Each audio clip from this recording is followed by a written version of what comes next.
Si Zelly ay lumabas lamang para bumili ng isang bagay, ngunit bigla siyang naging isang upuan. Ano ang nangyari? Nang umagang iyon, nagising si Zelly na may malaking butas sa kanyang dibdib. Siya ay natakot. Agad siyang humingi ng tulong sa kanyang mga kaibigan, ngunit abala ang kanyang mga kaibigan sa trabaho at hindi man lang napansin ang kanyang kalagayan.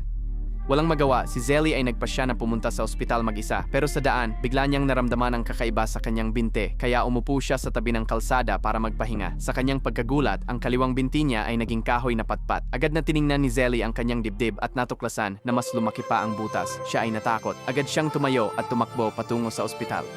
Isang matandang babae ang nakakita kay Zelly at gustong tumulong, pero nang makita niya ang butas sa dibdib ni Zelly, agad siyang umatras. Dahan-dahang natanggal ang isa pang sapatos ni Zelly. Bumaba rin ang kanyang pantalon.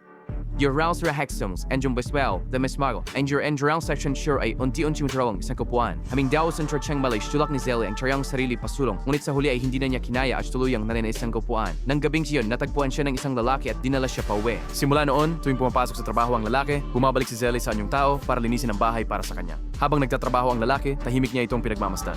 Kung may naramdaman siyang kakaiba, agad na magbabalik si Zelly sa pagiging upuan. Ang pelikulang ito ay pinamagatang Tokyo.